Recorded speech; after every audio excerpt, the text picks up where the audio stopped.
Fala, querido estudante, tudo bem? Aqui com vocês o professor Paulo Falsetti para resolver mais uma questão do Enem 2022. Vamos lá! Essa questão ela tem essas equivalências nas respectivas provas aí das diferentes cores do Enem. E aqui está o enunciado da questão. Um buraco negro é um corpo celeste que possui uma grande quantidade de matéria concentrada em uma pequena região do espaço, de modo que sua força gravitacional é tão grande que qualquer partícula fica aprisionada em sua superfície, inclusive a luz. O raio dessa região caracteriza uma superfície limite, chamada de horizonte de eventos, da qual nada consegue escapar. Considere que o Sol foi instantaneamente substituído por um buraco negro com a mesma massa, de modo que o seu horizonte de eventos seja de aproximadamente 3 km. Então aqui eu já grifei as informações que são importantes desse enunciado e que você deveria aí grifar essas informações que são o cerne da questão. Ou seja, você tem o sistema solar e o Sol ele foi substituído instantaneamente por um buraco negro, só que esse buraco negro possui a mesma massa solar e essa informação é muito importante para a solução dessa questão. O raio dele é de aproximadamente 3 km. Vamos prosseguir. Aqui você tem as alternativas. Após a substituição descrita, o que aconteceria aos planetas do sistema solar? Então aqui tem as diversas alternativas. O conteúdo principal aí dessa questão é gravitação universal e se trata de uma questão praticamente conceitual. Vamos rever o conceito de gravitação universal. A gravitação universal ela foi a princípio descrita pelo Sir Isaac Newton. E essa gravitação universal ela descreve uma força de atração. Como assim? Você tem dois corpos, aqui no caso o Sol e a Terra, e eles possuem massa. A massa da Terra, massa 1, e a massa do Sol, massa 2. Eles possuem uma distância entre si.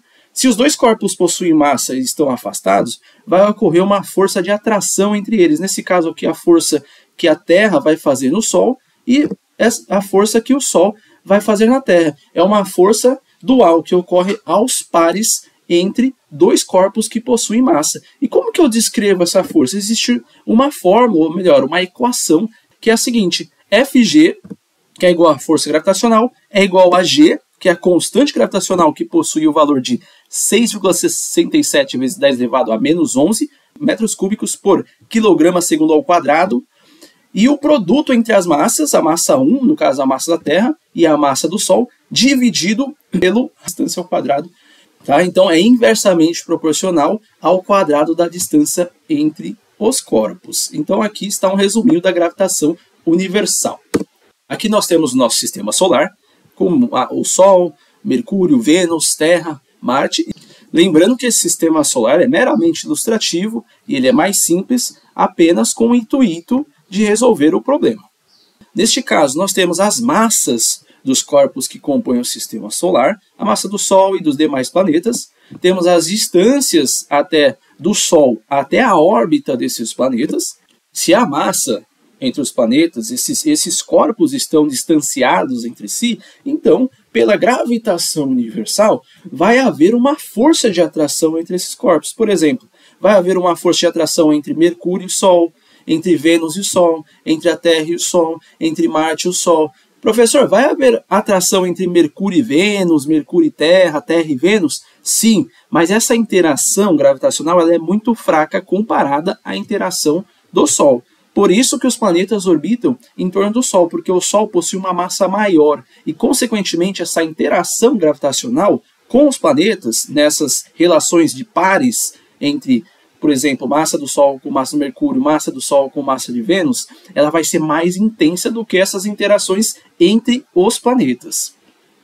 Desta forma, precisamos ressaltar que aqui já há uma velocidade de órbita, que é chamada velocidade tangencial. Então nós temos uma força que aponta para o Sol e temos uma velocidade que é tangente à trajetória ali que o planeta faz, ou seja, tem uma velocidade tangencial. E desta forma, ao fazer a substituição do Sol pelo buraco negro, o que será que acontece? Vamos fazer as seguintes perguntas. A massa do buraco, a massa do centro, ou seja, a massa do centro do sistema solar, que é o corpo que rege o sistema solar, no caso era o Sol, agora é o buraco negro, ela mudou? Pelo exercício, ele fala que o buraco negro e o Sol possuem a mesma massa. Então essas massas são iguais, não mudou a massa do astro regente, vamos dizer assim, do sistema solar. E nesse caso, a massa dos planetas mudaram? Não mudaram também. E as distâncias mudaram? Também não mudaram, porque foi uma substituição instantânea. É só tirar o Sol e colocar o buraco negro.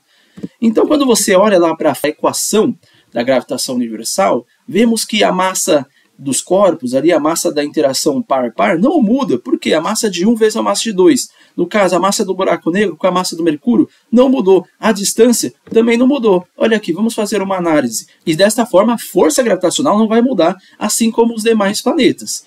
E partindo desse pressuposto, que não vai mudar nada, vamos avaliar as alternativas. Então, após a substituição descrita, o que aconteceria aos planetas do Sistema Solar? Eles se moveriam em órbitas espirais, aproximando-se sucessivamente do buraco negro. Como não houve uma mudança de massa, não houve nenhuma mudança na órbita.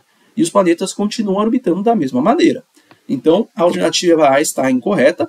B, eles oscilariam aleatoriamente em torno de suas órbitas elípticas originais. Também não houve mudança na massa e, por sua vez, não houve mudança na órbita. Eles se moveriam em direção ao centro do buraco negro. Não, porque existe já aquela velocidade tangencial. Então só vai ter a força gravitacional agindo, mas aquela velocidade tangencial ainda existe. E por isso eles continuam em órbita. Letra D. Eles passariam a precessionar mais rapidamente. A precessão é um fenômeno relacionado à mudança da posição do eixo de rotação do planeta. Não está relacionada à mudança do Sol pelo buraco negro. Então, a alternativa incorreta também.